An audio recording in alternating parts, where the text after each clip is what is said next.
ലൂക്കോസിന്റെ സുവിശേഷം 1-ാം 26-ാം വാക്യം മുതൽ 31-ാം വാക്യം. എനിക്ക് ഉണ്ടായിരുന്ന നിന്ന നീക്കുവാൻ കർത്താവിനെ കടാക്ഷിച്ച നാളിൽ ഇങ്ങനെ ചെയ്തിരിക്കുന്നു എന്ന് പറഞ്ഞു. 5 മാസം ഒളിച്ചു പാർത്തു. 6-ാം മാസത്തിൽ ദൈവം ഗബ്രിയേലിനെ നസറേത്ത് എന്ന ഗലീല പട്ടണത്തിൽ ദാവീദ് ഗൃഹത്തിലേക്ക് യോസഫ് എന്നൊരു പുരുഷനെ വിവാഹം നിശ്ചയിച്ചിരുന്നു.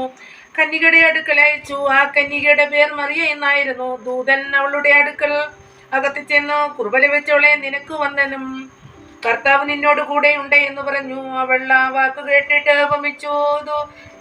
എന്തൊരു വന്ദനം എന്ന് വിചാരിച്ചു. ദൂതൻ അവളോട്, മറിയെ, ഭയപ്പെടേണ്ട, നിനക്ക് ദൈവത്തിന്റെ കൃപ ലഭിച്ചു. നീ ഗർഭം ധരിച്ചു ഒരു മകനെ പ്രസവിക്കും. അവന് യേശു എന്നു പേർ വിളിക്കണം. അവൻ വലിയവനാകുന്നു.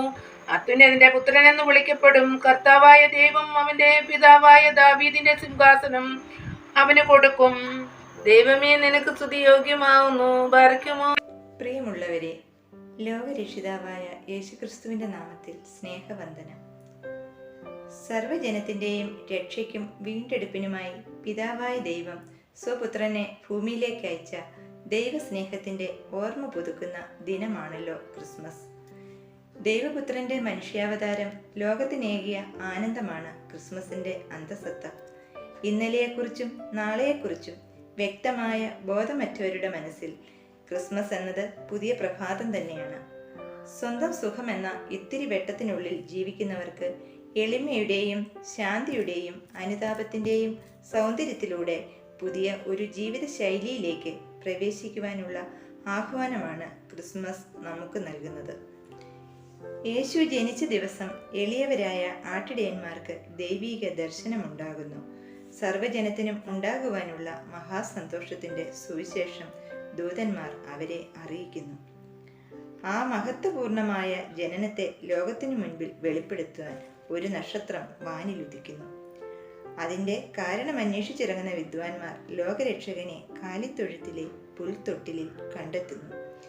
മറ്റുള്ളവരെ നന്മയിലേക്ക് നയിക്കുന്ന പ്രകാശമാകുന്ന ആ നക്ഷത്രത്തെ പോലെ അക്രമങ്ങളും മനുഷ്യത്വരഹിതമായ പ്രവൃത്തികളും ഒക്കെ വർദ്ധിച്ചു വരുന്ന ഈ കാലഘട്ടത്തിൽ നന്മയുടെ പ്രകാശം പരത്താൻ, മറ്റുള്ളവരെ അതിലേക്ക് നയിക്കാൻ നമുക്ക് സാധിക്കണം. അപ്രകാരം പുൽക്കൂടൊരുക്കി നാം ക്രിസ്മസിനെ വരവേൽക്കുന്നു. അസീസിയയിലെ വിശുദ്ധ ഫ്രാൻസിസ് ആണ് ആദ്യമായി ഇത്തരത്തിലുള്ള ഒരു പുൽക്കൂട് തയ്യാറാക്കുന്നത്.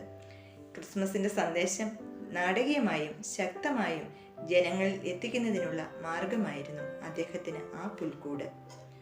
ഓരോ പുൽക്കൂടും ദൈവപുത്രന്റെ എളിമയെ പ്രഘോഷിക്കുന്നു. യേശുവിനെയും അവിടുത്തെ നന്മയെയും ഓർമ്മിപ്പിക്കുന്നു. നാമും ക്രിസ്തുവിനെ സ്വീകരിച്ച പുൽക്കൂടായും അതിലൂടെ ദൈവപുത്രന്റെ നന്മയെയും എളിമയെയും ലോകത്തിന് കാണിച്ചു കൊടുക്കുന്നവരും ആകണം.